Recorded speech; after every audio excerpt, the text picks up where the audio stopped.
अपने जीवन से शिकायत है या जो लोग अपने जीवन से संतुष्ट नहीं हैं, उनका मन कभी भी शांत नहीं हो सकता है। और जो लोग मानसिक तनाव का सामना करते हैं, ऐसे लोग हमेशा अशांत रहते हैं। इसके बारे में मैं आपको एक कहानी सुनाता हूँ। इस कहानी के माध्यम से आपको यह जानने को मिलेगा कि कैसे आप अपने जीवन में तनाव मुक्त रह सकते हैं और अपने जीवन को सुखी रूप से जी सकते हैं। एक बार एक गरीब व्यक्ति भगवान की भक्ति करता था, लेकिन वह अपने जीवन से संतुष्ट नहीं था। एक दिन उसके गांव में एक महात्मा संत आए।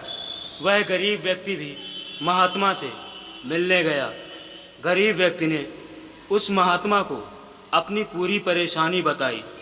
तब उस महात्मा ने एक मंत्र बताया और कहा कि इस मंत्र को रोजाना जाप करना। उस महात्मा की बताई गई मंत्र को वह व्यक्ति रोज जाप करने लगा। कुछ दिनों के बाद भगवान उसकी भक्ति से प्रसन्न होकर प्रकट हुए।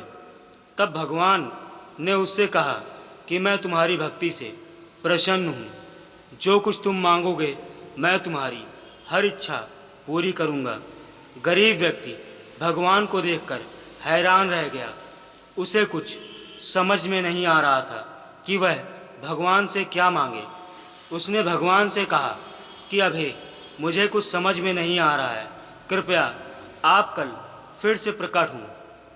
भगवान ने कहा ठीक है, और वहाँ से चले गए।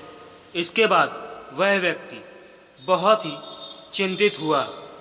उसने सोचा कि मेरे पास रहने के लिए घर नहीं है, इसीलिए घर मांग लेता हूँ।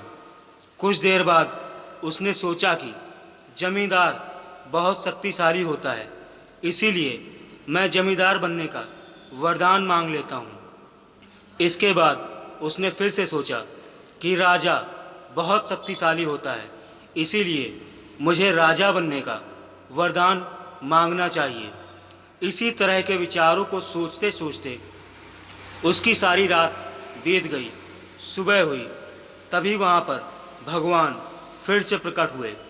गरीब व्यक्ति ने कहा कि प्रभु, मुझे सिर्फ यही वरदान दें जिससे मेरा मन आपकी भक्ति में लगा रहे। मैं हर हाल में संतुष्ट रहना चाहता हूँ। फिर भगवान ने कहा कि आप मुझसे धन संपत्ति भी मांग सकते हो। गरीब व्यक्ति ने कहा कि भगवान, अभी मेरे पास कुछ भी नहीं है, लेकिन धन के आने के संकेत मात्र से मेरी नींद उड़ गई। मेरा मानसिक तनाव बढ़ने लगा है। मुझे ऐसा धन नहीं चाहिए जिससे मेरी सुख शांति खत्म हो जाए। भगवान उस गरीब व्यक्ति की बात से प्रसन्न हुए और कहा कि तुम जैसा चाहते हो वैसा ही होगा। जो लोग अपने जीवन में सुख शांति चाहते हैं, उन्हें हर हाल में संतुष्ट रहना चाहिए। अगर हम असंतुष्ट रहेंगे तब जीवन में अशांति बनी रहेगी और हम कभी भी सुखी नहीं हो सकते हैं। दोस्तों, आप इस कहानी से क्या सीखें और क्या समझें, तब आप कमेंट करके हमें ज़रूर बताएं। धन्यवाद।